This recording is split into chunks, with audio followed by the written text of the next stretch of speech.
এখন মনোযোগ দিয়ে শোনেন। আল্লাহ কয়, ঈসা রে, তোমারও মৃত্যু হবে।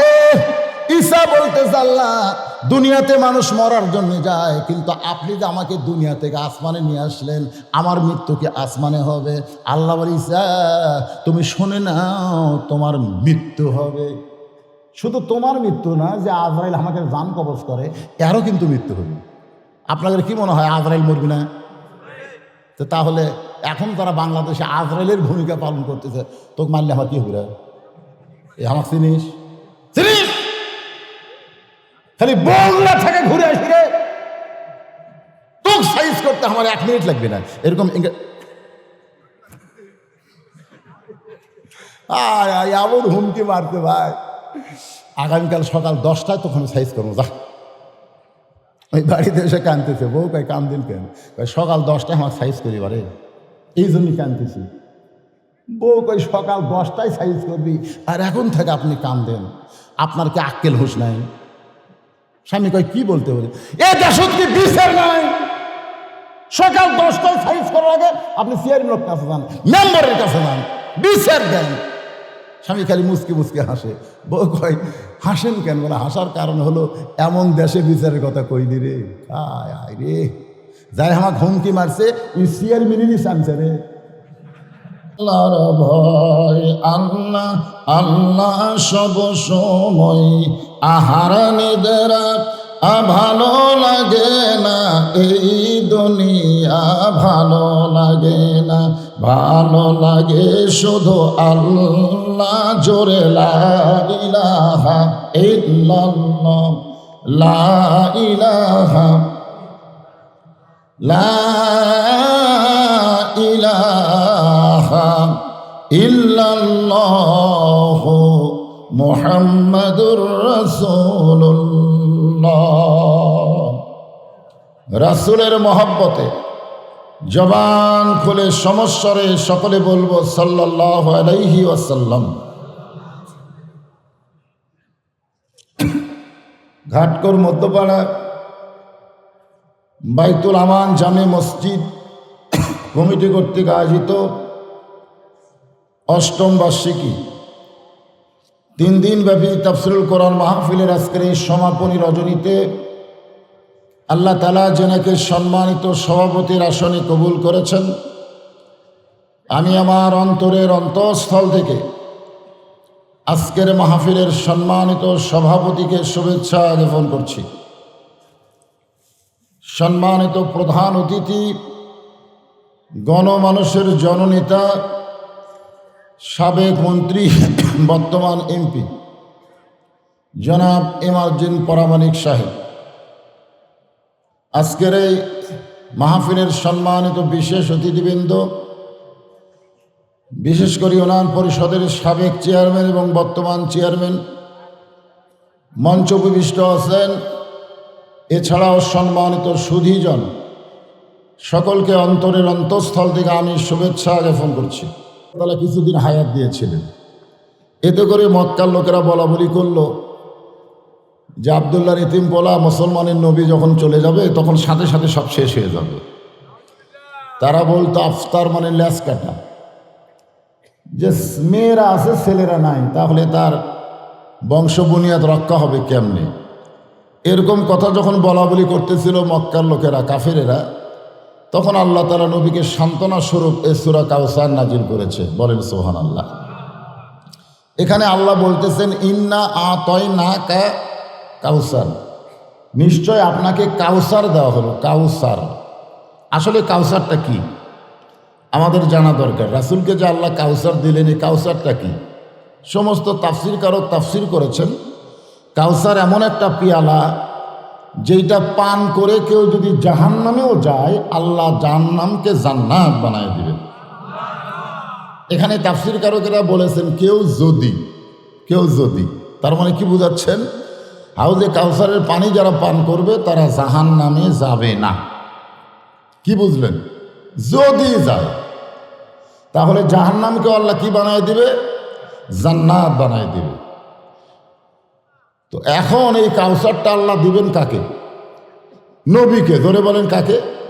নবীকে দিবেন। আমাদের নবী সম্পর্কে আল্লাহ বলেছেন, ওয়ামা আরসালনাকা ইল্লা রাহমাতাল লিল আলামিন। আল্লাহ বলতেছেন, আপনাকে আমি গোটা বিশ্ব জগতের জন্য রহমত স্বরূপ প্রেরণ করলাম।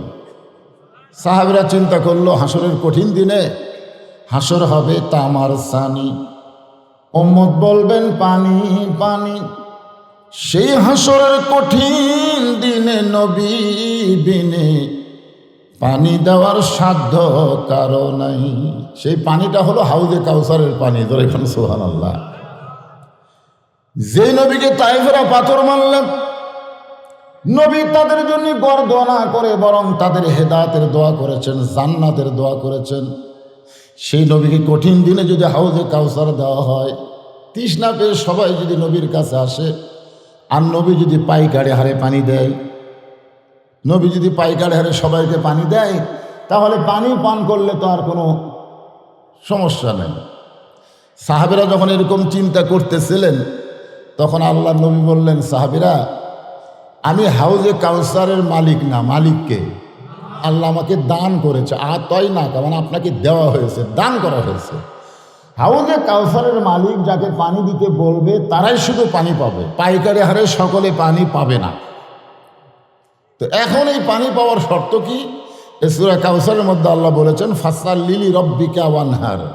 যাদের মধ্যে দুইটা আমল থাকবে, একটা হলো নামাজ, একটা হলো কুরবানি, তারাই কেবল পান করবে হাউজে কাউসারের পানি। কি বুঝলেন? এক নম্বর কি? নামাজ। এক নম্বর কি? এটা কোন নামাজ? জুমার নামাজ। আমাদের বাংলাদেশের মানুষেরা জুমার নামাজ ভালোই পড়ে, মোটামুটি পড়ে, কারণ অনেক একতলা মসজিদ এখন দোতলা হচ্ছে। জিজ্ঞাসা করা হয় খবর কি, কয় মুসল্লি এত বেশি, একতলায় আর ধরে না, এই জন্যই দোতলা। আলহামদুলিল্লাহ। আচ্ছা, ফজরের খবর কি, কয় এক কাতারি হয় না। তাহলে জোহরের খবর কি, কয় কোনো মতো এক কাতার। আসরের খবর কি, কয় ফজরের মতোই। মাগরিবের খবর কি, কয় খুব বেশি হলে 1.5 কাতার হয়। এশার খবর ফজরও যায়, এশাও তাই। তো মসজিদের মধ্যে কয় কাতার, কয় 9 কাতার। তো 9 কাতারের এখনো 2 কাতারই হয় না, তাহলে দোতলা করার দরকার কি? দোতলা। তখন কিছু কিছু মুসল্লি বলতেছে, ওই যে জুমার দিনে সবার শেষে আসা আগে যায়, ওদের জন্য দোতলা করা লাগতেছে। অথচ আজকে এখানে ফাসাল্লি লিরাব্বিকা যে নামাজের কথা হবে, এখানে জুমার নামাজের কথা হবে না। কারণ জুমার নামাজ আল্লাহ রাসূলকে আরশে দেয়নি, এটা দিয়েছে দুনিয়ায়। আমরা যে জুমার নামাজ পড়ি, সবাই পড়ি, কিন্তু পড়ার মধ্যেও কিন্তু আবার কিছু সাইজ আছে না নাই? আল্লাহ কোরআনে বলেন, ইযা নুদিয়া লিস-সালাতি মিন ইয়াউমিল জুমআ ফাসআউ ইলা যিকরিল্লাহ। জুমার যখন আজান দেওয়া হয়, আজান দেওয়ার সঙ্গে সঙ্গে আসা লাগবে না দেরি করে? জোরে কোন, সঙ্গে সঙ্গে না দেরি করে? তো যাদের জন্য দোতলা করা হচ্ছে, তারা কি সাথে সাথে আসে না দেরি করে আসে? হ্যাঁ, দেরি করে আসে। আমি আজ থেকে কয়েক বছর আগে এখানে ওয়াজ করছিলাম, আপনাদের এখানে ওয়াজ করতে বলেছিলাম, শয়তানকে এক সন্ধ্যা ভাত খেলেন। জোরে কোন কথা ঠিক কিনা? আপনাদের মনে না থাকলেও আমার মনে আছে। তো যাই হোক, এখানে 5 ওয়াক্ত নামাজ নিয়ে আলোচনা হবে। কারণ নামাজ যদি আমাদের থাকে, আল্লাহ কোরআনে বলেছেন, ইন্নাস সালাতা তানহা আনিল ফাহশাই ওয়াল মুনকার। একমাত্র নামাজই পারে মানুষকে যাবতীয় খারাপি থেকে বাঁচায় দিতে। আজকে যে যুবকেরা আর্জেন্টিনার পতাকা টাঙ্গায়, ব্রাজিলের পতাকা টাঙ্গায়, যদি তারা 5 ওয়াক্ত নামাজ ধরতো, এই বিজাতের পতাকা তারা কোনোদিন হাত দিয়ে স্পর্শ করতো না। জোরে কোন কথা ঠিক কি না? এরা আসলে তো জাত না, এরা হলো বিজাত। জোরে কোন কি জাত? বিজাত। জাত পৃথিবীতে একটাই। জাত কয়টা? ওয়ামান ইয়াবতাগি গায়রাল ইসলাম দীনান ফালান ইউকবালা মিনহু। আল্লাহ কোরআনে বলেছেন, ইসলাম ছাড়া অন্য কোনো ধর্ম কেউ যদি গ্রহণ করে, আল্লাহ বলেছেন সেইটা কবুল করা হবে না। এ আয়াতের দ্বারা আল্লাহ বুঝাই দিলেন, গোটা পৃথিবীতে একটাই জাতি, তার নাম হলো মুসলমান। জনগণ ঠিক কিনা? মুসলমান ছাড়া আর কোনো জাত আছে? তো যারা আছে তারা কি জাত? বি জাত। জোরে বলেন, কি জাত? তাহলে 90% মুসলমানের দেশে আজকে 20 জাতের পতাকা নিয়ে জার্সি নিয়ে আমাদের ছেলেরা কি করতেছে? মারামারি করতেছে। হায় রে হায়, একমাত্র নামাজই পারে মানুষকে যাবতীয় খারাপি থেকে বাঁচাই দিতে। এই কথা কি আমার না আল্লাহর? সে নামাজ সম্পর্কে আজকে কমপ্লিট একটা আলোচনা আপনাদেরকে শোনাবো ইনশাআল্লাহ। আপনারা শুনবেন না? শুনবো। আমি কিন্তু মাত্র 17 রাকাত নামাজের ওয়াজ করব। কয় রাকাত? 17 রাকাত। এর বেশি রাকাতের ওয়াজ হবে না, মাত্র 17 রাকাত। কয় রাকাত? ফজরের 2 রাকাত, জোহরের 4 রাকাত, আসরের 4 রাকাত, মাগরিবের 3 রাকাত, এশার 4 রাকাত। সব মিলে কয় রাকাত হলো? আমি 17 রাকাত নামাজের ওয়াজ করব। আমি 11 সালে 12 সালে হজ করতে গেছিলাম। ওখানে কাবা ঘর তাওয়াফ করা লাগে। তাওয়াফ 7 পাক। জোরে কোন কয় পাক? আচ্ছা, কেউ যদি 6 পাক দেয় আপনার এখন তাওয়াফ হবে? হবে না, কারণ 7 পাকে দেওয়া হবে। 7 পাকে 1 তাওয়াফ। আর 17 রাকাতে হলো নামাজ। 17 রাকাতে কেউ যদি ফজরের 2 রাকাত বাদ দেয় তাকে নামাজি বলা যাবে না। তাকে নামাজি বলা যাবে না, কারণ রাসূল বলেছেন মান তারাকা সালাত মুতাম্মিদান ফাকাদ কাফারা। ইচ্ছা করে 1 ওয়াক্ত নামাজ যারা বাদ দিল তারা আল্লাহর সঙ্গে কুফরি করল। এই নামাজ নিয়ে একটা কমপ্লিট আলোচনা করব, যে আলোচনার মধ্যে হক বোঝেন না, সব আছে। কারণ বাংলাদেশের যিনি প্রধানমন্ত্রী, উনি যখন ক্ষমতার চেয়ারে বসলেন, উনি যদি মুসলমান দাবি করে তাহলে আল্লাহ পাক তার উপর একটা হক দায়িত্ব দিয়েছে। হকটা কি? আল্লাযীনা ইম্মাক্কান্নাহুম ফিল আরদ। মুসলমানের মধ্যে কাউকে যখন ক্ষমতার চেয়ার দেওয়া হয়, ক্ষমতার চেয়ার কে দেয়? কেউ চেয়ারের মালিক না, আল্লাহ দান করে। ক্ষমতার চেয়ার পাইয়া তার 1 নম্বর দায়িত্ব হলো আকামুস সালাত, নামাজ কায়েম করা। আমাদের বাংলাদেশে কিন্তু নামাজ কায়েম হচ্ছে না। নামাজ কায়েম হচ্ছে না। কিভাবে নামাজ কায়েম হবে এই বিষয়ের উপরে আমি আপনাদের সামনে আলোচনা করব। তবে সমস্যা হলো, কবিরের লোক আমাকে বলেছে, হুজুর আপনি কমপ্লিট ওয়াজ করেন, যতক্ষণ ইচ্ছা ওয়াজ করেন, কিন্তু ওয়াজ শুরুর আগ দিয়ে আমাদের ছেলেপেলে একটু গামছা টামছা নিয়ে যাবে।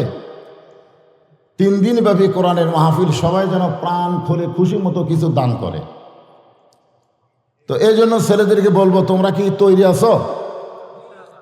রেডি? তো তাহলে শুরু করে দাও। আগে এই কামটা হয়ে যাক, তোমাকে ধরপড়িটা কমে যাক, তারপরে ইচ্ছা মতো পাইকারি হারে ওয়াজ হবে ইনশাআল্লাহ। হ্যাঁ, মা বোনদের মধ্যেও আদায় হবে। আমার মায়েরা এত বেশি হয়েছেন, আপনারা একটু প্রাণ খুলে খুশি মতো মা খাদিজার সঙ্গে জান্নাতে যাওয়ার আশায় আল্লাহর রাস্তায় দান করেন। আপনারা মনে করেন না যে আমি নামাজের ওয়াজ করবো বলে আপনাদের ওয়াজ বাদ যাবে, তা না। আপনাদের ওয়াজ আছে, নামাজের মধ্যে আপনাদের ওয়াজ আছে। ঠিক হচ্ছে না? ঠিক আছে। হ্যাঁ, আজকের মাহফিলের সম্মানিত সহ সভাপতি, উনি 2000 টাকা দান করেছেন। আল্লাহ পাক তার দানকে কবুল করুক। জোরে বলেন আমিন। এরকম যারা সুদীজনের মধ্যে আছেন, তারা তো এই গামছার মধ্যে দেবেন না, তারা আমার হাতে দেন। আর এখানে সদস্য এখানে অনেকগুলো সদস্য আছে। আপনার যদি কেউ সদস্য হতে চান, আমি বলবো কোরআনের মাহফিলের সদস্য মানি তারা জান্নাতের সদস্য। বলেন সুবহানাল্লাহ। তা আপনাকে মন চায় না যে আমরা জান্নাতের সদস্য হই? দৌড় দিবে। আসলে আপনাদের মান্দাতে একটা বদ অভ্যাস হলো, টাকা চালিয়ে দৌড় দেয়। একজন বেয়ানামি, নাম বলবে না, 5000 টাকা দিয়ে দেওয়া চাই। আমরা তো নাম চাই না, আমরা চাই টাকা। যেরকম ঠিক কিনা? যিনি দিয়েছেন ওনার নাম আল্লাহ জানেন। জানে কি জানে না? প্রকাশ্যে দানের চাইতে গোপনে দান করা অনেক উত্তম। তো 5000 টাকা উনি দান করেছেন, নাম বলেন নাই। আল্লাহ তার নামটাকে জান্নাতের খাতায় কবুল করুক। জোরে কোন আমিন। আল্লাহ রাসূল 5 ওয়াক্ত নামাজের একটা ওয়াক্ত হলো ফজরের নামাজ। জোরে কোন নামাজ? জোরে কোন নামাজ? আল্লাহ তাআলা যখন নবীকে এই ফজরের নামাজ দিচ্ছেন, আমরা অনেকেই জানি নবী 50 ওয়াক্ত নামাজ নিয়ে আসতেছিলেন, মাঝখানে মুসানবির কারণে 5 ওয়াক্ত হয়েছে। এরকম কিন্তু আমরা একটা হাদিস শুনি। জোরে কোন ঠিক কিনা? হাদিসটা সহি। তো যাই হোক, আমরা 50 ওয়াক্ত তো পাইনি। আমরা কয় ওয়াক্ত পাইছি? 5 ওয়াক্ত পাইছি। যদি 50 ওয়াক্ত পাইতাম 5 ওয়াক্ততে আমাদের যে কষ্ট, বিশেষ করে আসর মাগরিব আর এশা খালি তাড়াতাড়ি নামাজ, জোরে কোন ঠিক কিনা? আসর শেষ হতে মাগরিব, মাগরিব শেষ না হতে এশা। আর যদি 24 ঘন্টায় 50 ওয়াক্ত হতো তাহলে পেশাব পায়খানা করাও কষ্ট হতো, জোরে কোন কথা ঠিক কিনা? 50 ওয়াক্ত মানে কি? আমরা 5 ওয়াক্তের মধ্যে যে 70 রাকাত নামাজ পাইলাম, সর্বপ্রথম যেই নামাজটা আমরা শুরু করি সেইটা হলো ফজরের নামাজ। অল ফজরি ওয়ালায়ালিন জোরে কোন সুবহানাল্লাহ। এই কোরআন শরীফে আল্লাহ বলেছেন ফজরের নামাজের একটা নিঃশ্বাস আছে, নিঃশ্বাস। জোরে কোন কি আছে? ফজরের শপথ করে আল্লাহ বলতেছেন এই ফজরের নামাজ যারা জামাতে আদায় করবে তারা মুনাফিকি থেকে হেফাজত হবে। সুবহানাল্লাহ।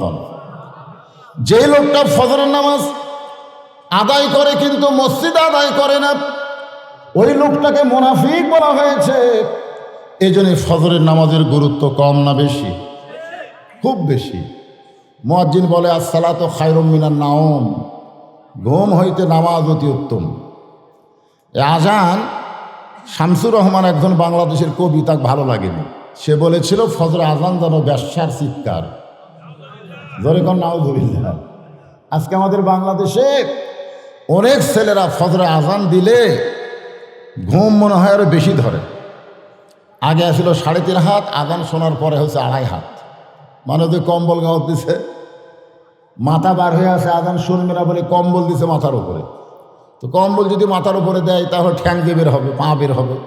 এজন্য পা টেনে এনে বুকের কাছে লাগা রাখে। বাইর থেকে দেখবেন মনে হয় চাউলের বস্তা ঢাকা রাখছে, আসলে ল্যাপ কম্বল টানতে দেখেন সকালবেলা সাইড টিপে কুত্তার সাইজ আর ল্যাপের মধ্যে আর সাইজ একই সাইজ। এরকম কিছু যুবক আছে না নাই? জোরে করে আছে না নাই? আল্লাহ বলেন হাবিব এই ফজরের 2 রাকাত নামাজ অত্যন্ত গুরুত্বপূর্ণ নামাজ। আপনার যে আদি পিতা আদম আলাইহিস সালাম 350 বছর তওবা করেছে, যে কথা বলে আদম নবী তওবা করছে সেটাও আল্লাহ আবার কোরআনের মধ্যে দিয়েছে আমাদের তওবা করার জন্য। সুবহানাল্লাহ বলেন। আমার সঙ্গে সকলে বলেন রব্বানা যালামনা আনফুসানা ওয়া ইল্লাম তাগফির লানা ওয়া তারহামনা লানাকুনান্না মিনাল খাসিরিন। 1 বছর 2 বছর না, 350 বছর তওবা করতে করতে একেবারে অবস্থা খারাপ। এই গাল পচে গেছে, পানি সবসময় পড়ার কারণে গালের গোস্ত পচে গেছে, গোস্ত খোসা হাড় বার হয়ে গেছে। আদম নবী এক সময় নদীর কিনারায় গিয়া নিজের চেহারা দেখে চমকে উঠছে, কারণ তখন তার আয়না ছিল না, স্বচ্ছ পানিতে চেহারা দেখা যায়। আদম বললেন আল্লাহ এত কান্দা কান্দি তারপরেও তওবা কবুল হয় না। আল্লাহ কয় আদম শুধু কাঁদলে হবে না, কাঁদার মতন কান্না লাগবে, কাঁদার মতন কাঁদতে হবে, শুধু কাঁদলে হবে না। আমাদের বাংলাদেশে অনেক মানুষ কান্দে, কান্দে না? একজন লোক গজল গাচ্ছে আর কাঁদতেছে, ইব্রাহিম কান্দে অগ্নি কুণ্ডে, ইসমাইল কান্দে সুরির তলে, বনবাসে পৈরারে কান্দে বিবি হাজেরা রে আল্লাহ কানতে পারি না। এই বলতেছে আর খালি চোখ দিয়ে পানি পড়তেছে। ফেরেশতা বলে আল্লাহ তোমার বান্দা যে হারে কানতেছে এর রেজাল্ট কি? আল্লাহ বলতেছে এর রেজাল্ট হলো জাহান্নাম। আর রেজাল্ট কি? জাহান্নাম। ফেরেশতাকে এত কান্দা কান্দে তাও জাহান্নাম কেন? আল্লাহ বলতেছে নবীর শানে মিথ্যা কথা বলতেছে আর কানতেছে। ইব্রাহিম নবী অগ্নিকুণ্ডে পড়েইনি, তাহলে কানবে কখন? ইসমাইল নবী সুরির তলে যায়নি, তাহলে কানবে কখন? আর হাজেরা তো বনবাস হয়নি, এটা হলো আল্লাহর হুকুম। জোরে কোন ঠিক কিনা? হাজেরা কি কানছে নাকি? ইব্রাহিম কি কানছে নাকি? ইসমাইল কি কানছে নাকি? তো নবীর শানে যারা মিথ্যা কথা বলে গজল গায় আর কান্দে, এই কান্দার কারণে কি সে জান্নাত পাবে না জাহান্নামে যাবে? হ্যাঁ, আমাদের অনেক লোক কান্দে, খুব কান্দে। তো শুধু কানলে হবে না, কাঁদার মতন কানতে হবে। আর্জেন্টিনা হেরে গেল সৌদি আরবের কাছে, আমাকে এলাকার এক ছেলে পতাকাও ফুটতেছে জার্সিও ফুটতেছে। আমি বললাম পতাকা জার্সি পুলিশ কেন? আর্জেন্টিনা হেরে গেছে, এই কয়েক করে কান্দে। আমি বললাম, পাগলা, কার কাছে হেরছে? হেরছে কার কাছে? একটা নাস্তিক খ্রিস্টান মুসলমান সৌদি আরবের কাছে হেরেছে, এতে বাংলাদেশের মুসলমান কাঁদবে না, বরং আনন্দ করবে। জোরে কর কথা, ঠিক না? আমি বিশ্বকাপের পক্ষে না, কিন্তু একটা দেশের পক্ষে তো হবো। সৌদি আরবকে আমরা পক্ষে না? সৌদি আরবের পক্ষে কি পক্ষে না? সৌদি আরব জিতে গেছে, তুই কান্দিস কেন? আপনার বলেন তো, এই চোখের পানি ওই জান্নাতে যাবে না জাহান্নামে যাবে? আল্লাহ একদম শুধু কাঁদলে হবে না, কাদার মতন কাঁদতে হবে। সঙ্গে সঙ্গে আদম নবী কাঁদা বন্ধ করে দিয়ে কান্নার সাগরের মধ্যে ঢুইকে দেখে জান্নাতের দরজায় লেখা আছে, লা ইলাহা ইল্লাল্লাহ মুহাম্মাদুর রাসূলুল্লাহ। আদম বলতেছে, আল্লাহ পাইছি। আল্লাহ কয়, কি পাইছিস রে? বলে, 350 বছর লা ইলাহা ইল্লাল্লাহর কাছে কাঁদছি, কাম হয়নি। মুহাম্মদ রাসূলের ওসিলায় একটু কানবার চাই। আল্লাহ বলে, আর কান্দিস না, তোর তওবা কবুল করে নিলাম। সঙ্গে সঙ্গে আদম নবী শুকরিয়া তান 2 রাকাত নামাজ আদায় করে। আল্লাহ বলে, হাবিব, আদম নবীর ওই 2 রাকাত নামাজ আমি আল্লাহর এতই ভালো লাগছে, আপনার উম্মতের জন্য ফজরের 2 রাকাত ফরজ হিসাবে দিয়ে দিলাম। আপনার উম্মতেরা ফজরের 2 রাকাত ফরজ নামাজ যখন জামাতের সঙ্গে আদায় করবে, আদম নবীর সমপরিমাণ সওয়াব আমি আল্লাহ দান করে দিব। লিল্লাহি তাকবীর। নবী বললেন, আল্লাহ ফজরের 2 রাকাত ফরজ জামাতে পড়লে আদম নবীর সমপরিমাণ সওয়াব যদি আপনি দেন, আর এই খবর যদি আমার উম্মতের একবার শোনে, আমার বিশ্বাস যারা উম্মত হবে আমার জীবন যাবে, কিন্তু ফজরের নামাজ তারা কোনোদিন ত্যাগ করবে না। খালি ঠিক করলে হবে না। কারা কারা ফজর আদায় করেন? না, হাত তুলবার বলতেছে না, হাত তুলবার বলে আমি বিব্রত হব না। এমন একটা বাংলাদেশ যেখানে তাকবীর দিলেও মানুষ বিব্রত হয়। তোর কোন কথা ঠিক কিনা? সুবহানাল্লাহ। নবী বলেন, আল্লাহ যোহরের 4 রাকাত ফরজ আদায় করলে আপনি আমার উম্মতের প্রতি কেমন খুশি হবেন? আল্লাহ বলে, হাবিব, আপনার জাতির পিতা, আমাদের নবীর জাতির পিতা, আমাদেরও জাতির পিতা। আসলে পিতা একজন, প্রত্যেক বিষয়ে পিতা একজন। আদি পিতা কয়জন? জাতির পিতা কয়জন? জন্ম দেওয়া পিতা কয়জন? কেউ যদি বলে আমার 2 বাপে জন্ম দিছে, বুঝবেন তার জন্মে ভেজাল আছে।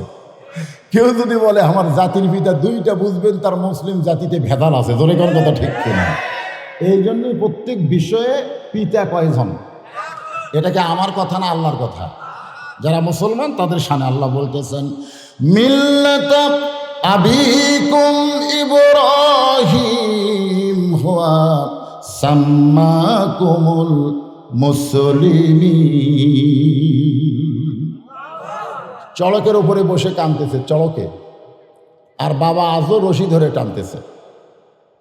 আল্লাহ বলতেছেন জিব্রাইলকে, লিয়াবলুয়াকুম আইয়ুকুম আহসানু আমালা, ইব্রাহিমের সুন্দর আমলের পরীক্ষা করো। ফেরেশতা জিব্রাইল বলে, আল্লাহ এই সময় পরীক্ষা? আল্লাহ বলে, আমি যা কই তাই শোন। ফেরেশতা জিব্রাইল এসে ইব্রাহিম নবীকে, আমাদের জাতির পিতাকে পরীক্ষা করতেছে। এই জাতির পিতার সন্তানেরা একটু শোনেন। ওগো আল্লাহ নবী ইব্রাহিম, আপনি যদি চান, আল্লাহ আমাকে 600 পাখা দিয়েছে, 600। একটা পাখার বাতাস দিব, আগুনের চুলা সাগরের যা নিভে যাবে। আমাদের জাতির পিতা কি বললেন? আমাদের জাতির পিতার সন্তানকেও বলা হয়েছে, যদি আপনি চান তাহলে রাষ্ট্রপতির কাছে দরখাস্ত লেখেন, রাষ্ট্রপতি দয়া করলে আপনার ফাঁসির দণ্ড মওকুফ হবে। জোরে কোন কথা ঠিক কিনা? উকিল কিন্তু বলেছিল। জাতির পিতার সন্তান তখন কি বলেছে? এই উকিল, এই কি খুশ? আমি আমার জীবনে 3টা প্রেসিডেন্টকে প্রেসিডেন্ট থাকা অবস্থায় মরা দেখছি। একটা হলো বঙ্গবন্ধু শেখ মুজিবুর রহমান, একটা হলো জিয়াউর রহমান, একটা হলো জিল্লুর রহমান। যারা প্রেসিডেন্ট থাকা অবস্থায় মরে, তারা কোনোদিন মানুষকে ফাঁসির দণ্ড মওকুফ করতে পারে না। মানুষকে বাঁচানোর একমাত্র ক্ষমতা কার? আরো জোরে বলেন। সঙ্গে সঙ্গে আমাদের জাতির পিতা বললেন, হাসবিয়াল্লাহু নি'মাল ওয়াকিল অনিমাল মাওলা অনিমান নাসির। তো জিবরাইল বলতেছে তাহলে কান্দেন কেন? তাহলে কান্দেন কেন? বলে কান্দার কারণ হলো আমার বাবা রশি টানতেছে। বাবা সন্তান বিপদে পড়লে বাবা তাকে সহযোগিতা করে বিপদ থেকে বাঁচার জন্য, যেরকম ঠিক কিনা। আর ভাগ্যগুণে এমন একটা বাবা পাইছি যেই বাবা সন্তানকে আগুনের চুলায় ফেলে দেওয়ার জন্য রশি টানতেছে। ফেরেশতা জিবরাইল বলতেছে এই কারণেই কাঁদতেছেন? আমাদের জাতির পিতা বললেন এই কারণে না, আমার বাবা তাও আমাকে নমরুদের চুলায় ফেলে দেওয়ার জন্য রশি টানতেছে, আর আমার সন্তানদের বাবারা এমন হবে তাদের সন্তানকে জাহান্নামের আগুনে ফেলে দেওয়ার চেষ্টা করবে। যেরকম ঠিক কিনা। আজকে যে বাবার সন্তান বাড়িতে আর্জেন্টিনার পতাকা টাঙ্গালো, ব্রাজিলের পতাকা টাঙ্গালো, আপনি বলেন তো বাবা যদি সন্তানকে কিছুই না কয়, এই সন্তান কি জান্নাতি না জাহান্নামী? এই কথা কন না কেন, জান্নাতি না জাহান্নামী? বাবা একা একা মসজিদে নামাজ পড়ে, ফজরের নামাজ সামনে কাতারে পড়ে, অথচ আল্লাহ কোরআনে বলেছেন কু আনফুসাকুম আহলিকুম নারা, জাহান্নামের আগুন থেকে বাঁচতে গেলে একলা বাঁচো না, তোমার আহালদের নিয়ে বাঁচতে হবে। যেই বাবা নিজে নামাজ পড়ে সন্তান নামাজ পড়ে না, নামাজ না পড়ার কারণে সন্তানকে কিছুই বলে না, ওই বাবা আজরের চাইতেও খারাপ বাবা। জোরে কোন কথা ঠিক কিনা? কেন আজর চাচ্ছে তার সন্তান নমরুদ চুলাই পড়ুক, আর আমাদের বাবারা চাচ্ছে সন্তানগুলো জাহান্নামে যাক। আজকে অনেক বাবা আছে তার মেয়ে দেখেন বেপর্দা হয়ে রাস্তায় ঘুরতেছে, আছে না নাই? ধরে কেন আছে না নাই? বাবা কিছুই কয় না, বাবা কিছুই কয় না। এই বাবা তো সন্তানকে জাহান্নামে নিয়ে যাওয়ার চেষ্টা করতেছে। আগুনের চুলার মধ্যে পড়ে গেল। কুলনা ইয়া নারু কুনি বারদাও ওয়া সালামান আলা ইব্রাহিম। আগুনের চুলা শান্তিদায়ক দেখার সঙ্গে সঙ্গে শুকরিয়া তান ইব্রাহিম নবী 4 রাকাত নামাজ আদায় করে। ওই 4 রাকাত নামাজ আল্লাহর এতই ভালো লাগে, আল্লাহ ডাক বলে হাবিব গো, ইব্রাহিম নবীর 4 রাকাত নামাজ আমি যত্ন করে রাইখা দিয়েছি, আজকে আপনার উম্মতের জন্য জোহরের 4 রাকাত ফরজ হিসাবে দিয়ে দিলাম। আপনার উম্মতেরা জোহরের 4 রাকাত নামাজ যখন জামাতের সঙ্গে আদায় করবে, ইব্রাহিম নবীর সমপরিমাণ সওয়াব আমি আল্লাহ খুশি হইয়া দিয়া দিব। লিল্লাহে তাকবীর। নবী বললেন আল্লাহ জোহরের 4 রাকাত ফরজ নামাজ জামাত আদায় করলে যদি আপনি এত খুশি হন, জাতির পিতার সমপরিমাণ যদি সওয়াব দেন, আমার বিশ্বাস এই খবর যখন আমার উম্মতেরা শুনবে জীবন দিবে, কিন্তু এক ওয়াক্ত জোহরের নামাজ তার জীবনে কাজা হবে না। নবী কিন্তু আল্লাহর কাছে কয়ে আইছে, কি কইছে? আমার উম্মত। আমার উম্মত মানে যারা নামাজ পড়ে তারা নবীর উম্মত, যারা পড়ে না তারা কি? তারা কার উম্মত? আল্লাহ রাসূল বলেছেন বাইনাল আবদি ওয়াল কুফরি তরকুস সালাত। বান্দার কাফের মধ্যে পৃথক করার জিনিসটার নামই হলো নামাজ। যারা নামাজ পড়বে তারা আল্লাহর বান্দা হবে, যারা নামাজ পড়বে না তারা ডাইরেক্ট কাফের। জোরেগন তারা কি? ডাইরেক্ট কাফের। মান তারাকা সালাত মুতাম্মিদান ফাকাদ কাফার। মসজিদের উন্নয়ন কল্পে মাহফিল, মসজিদের উদ্যোগে মাহফিল, নামাজের খবর কি? আসরের 4 রাকাত ফরজ নামাজ নবী ডাকদা বলেন আল্লাহ আসরের 4 রাকাত ফরজ আদায় করলে আমার উম্মতের প্রতি আপনি কেমন খুশি হবেন?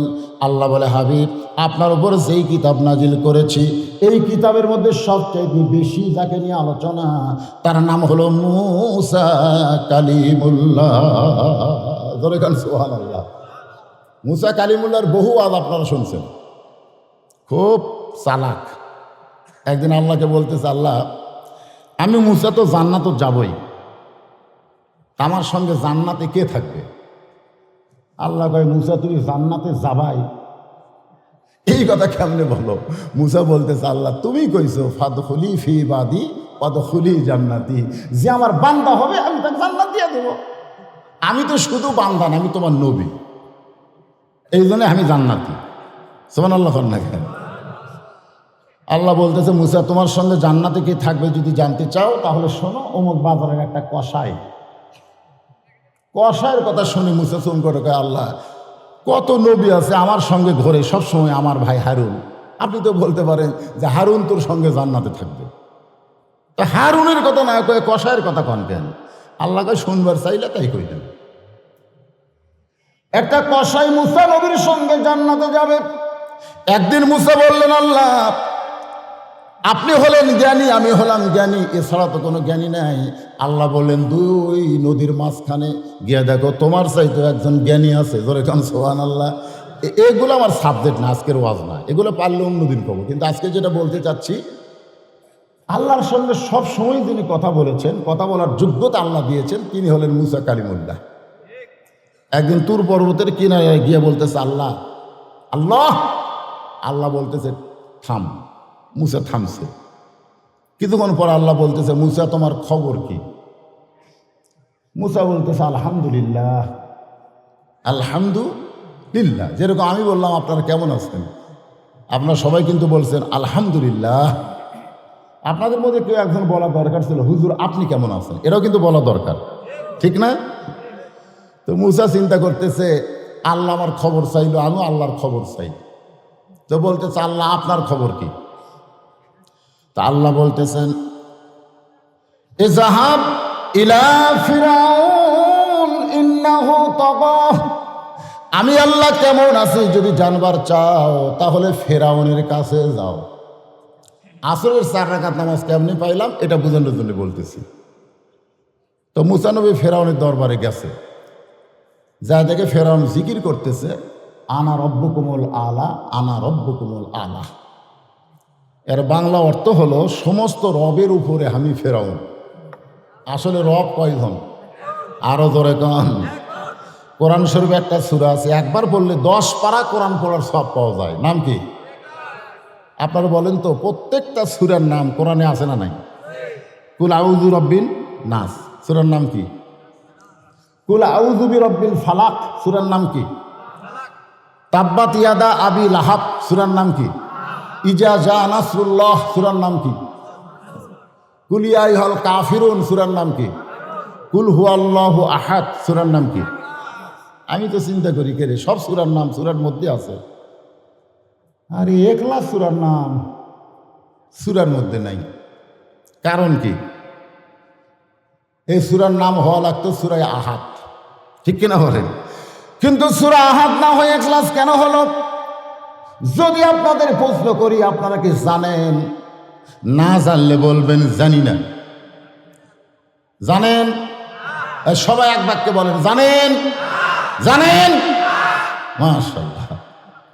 তাহলে আজকে এটা আপনাদের জানান দরকার। একবার বললে আল্লাহ 10 পারা কোরআন পড়ার সব দেয়। কারণ এখানে রবের কথা আছে না নাই? একজন না কয়জন? সকলে বলেন, কুল হু আল্লাহু আহাদ আল্লাহুস সামাদ লাম ইয়ালিদ ওয়া লাম ইউলাদ ওয়া লাম ইয়াকুল লাহু কুফুয়ান আহাদ। তো এখন ফেরাউন বলতেছে, আনা রব্বুকুমুল আলা।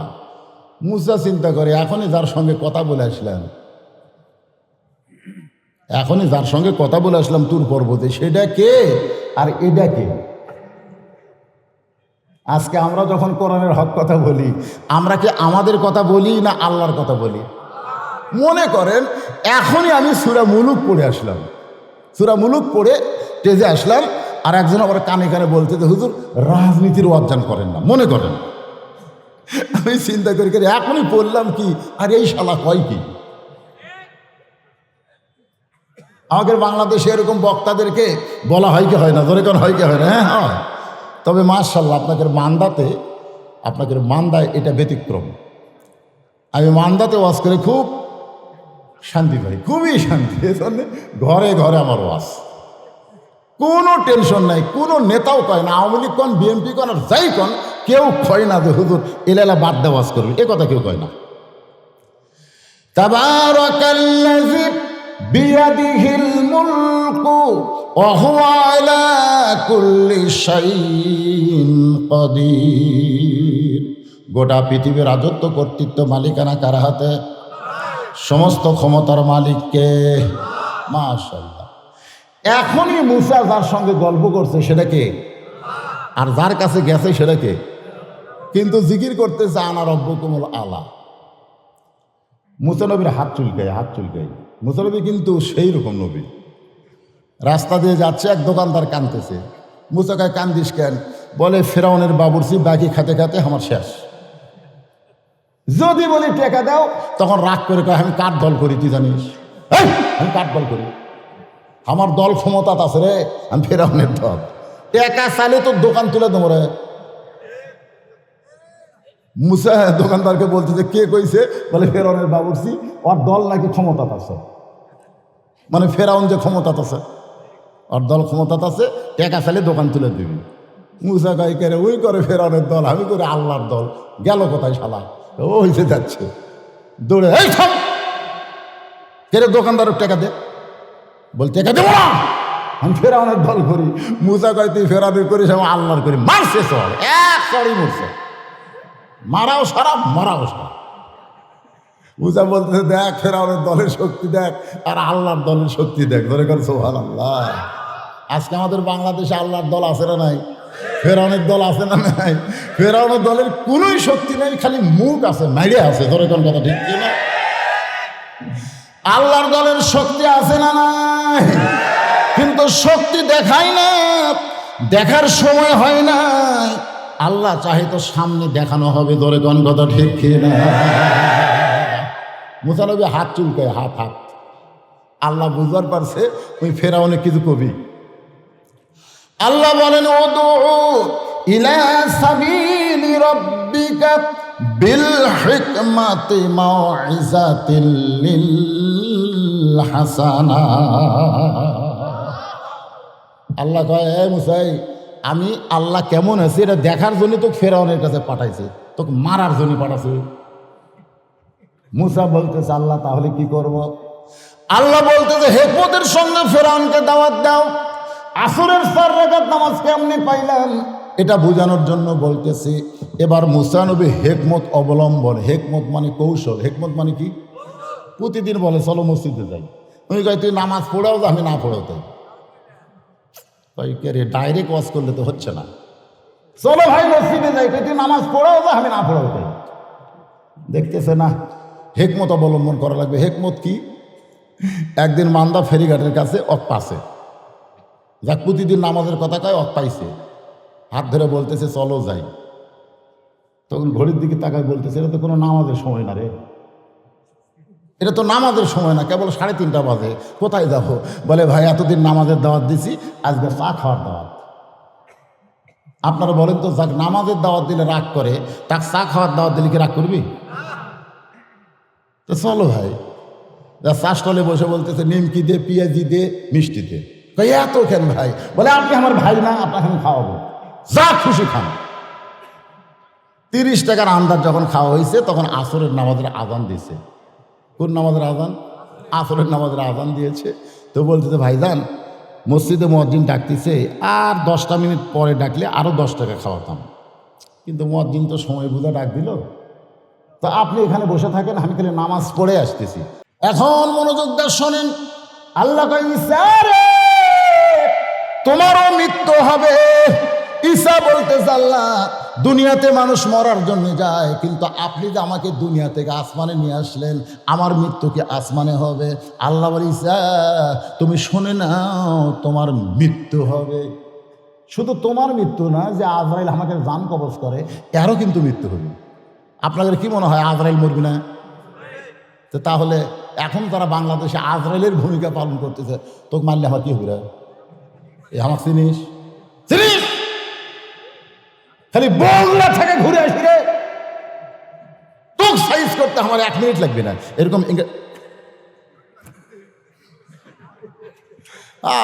এমন হুমকি মারতে ভাই, আগামীকাল সকাল 10টায় তখন সাইজ করবো যা।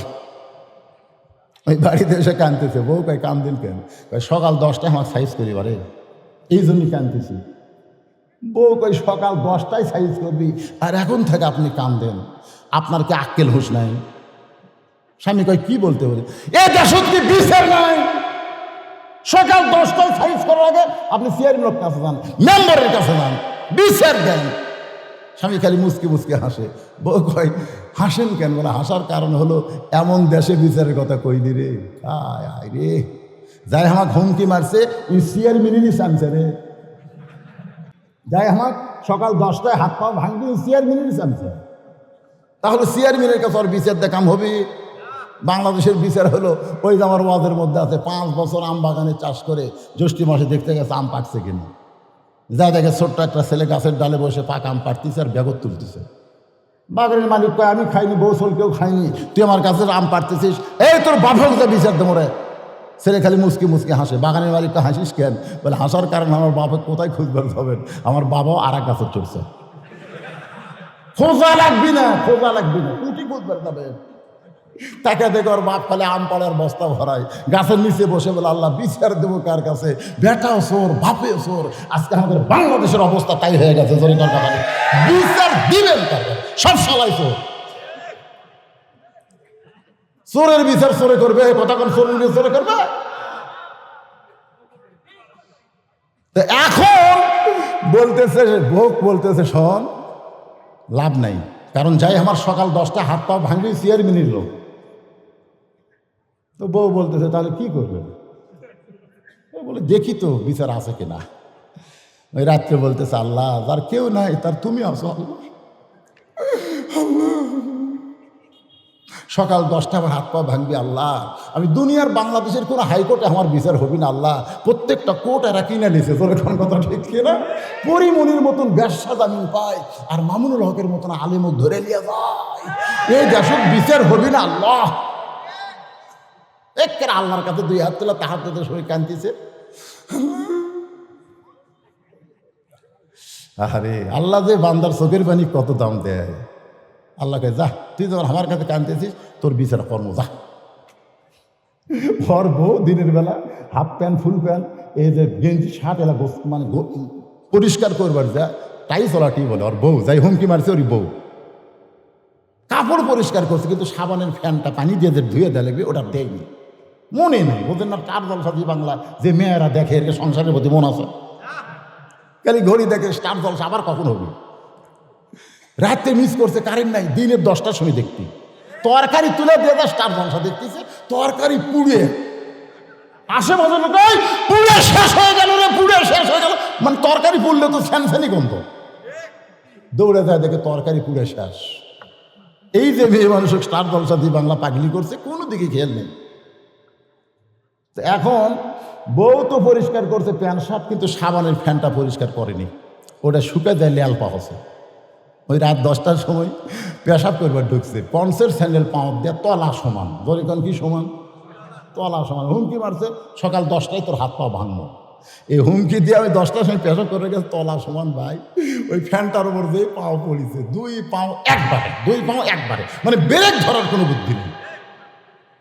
আচ্ছা 2 পাও যদি একবারে পাই তাহলে ওর অবস্থাটা কি হবে বোঝেন? গাছ কাটলে দিনা ঠাস করে পড়ে এরকম শব্দ। বউ দৌড়ের সাথে দাঁতি লাগছে, মানে ও মারে বাবারে কেউ আর হুঁশ নেই। চোখে মুখে পানি দিয়েছে, দিয়ে এখন মাজা নেই, মানে মাজা ভেঙে গেছে, মাজা ভেঙে গেছে। এখন বউ বলে মোবাইল করছে, আমার স্বামী তো পেশাব পায়খানা করবার যা মাজা ভাঙিয়েছে, তাড়াতাড়ি আসেন। রাত 11টার সময় অ্যাম্বুলেন্স আছে। অ্যাম্বুলেন্স যখন গ্রামের মধ্যে ঢোকে তখন ওরে বাবারে সররে একটা বাধ্য হইতে হয় না। তো চা হুমকি দিতে সকাল 10টায় হাত পা ভাঙবি, ওই চিন্তা করে কে রে এই গ্রামে অ্যাম্বুলেন্স ঢোকে কেন? এই কয় দরজা খুলবার সাথে বউ কয় না দরকার নাই, আরে সকাল 10টায় হাত পা ভাঙবি, এখন রাত 11টা, দেখি তো কার বিপদ হচ্ছে। বার হয়ে দেখে যাই হুমকি মারছে ওরই দরজা। কে রে এরই দরজাতে অ্যাম্বুলেন্স। আস্তে আস্তে দেখবার এসে দেখে তকতাত করে শান করে তুলতেছে। ওই জানলার কাছে গিয়ে বলতে ভাই সকাল 10টা বাজতে অনেক বাকি, বা কান্দিস কে রে, সকাল 10টা বাজতে অনেক বাকি রে, তোর কি হচ্ছে? তোর হাত পা ভাঙবার যে আমার মাথা ভাঙ্গিছে, শালারা চিন্তা কর, কাউরে মারবার চাস না, তোর নিজের মাথা ভাঙবি। ধরে কর কথা ঠিক কিনা? এমন জায়গায় আল্লাহ লেখা করে রাখছে, এমন করা পড়বা আর দাবার পারবা না। ধরে কর কথা ঠিক কিনা?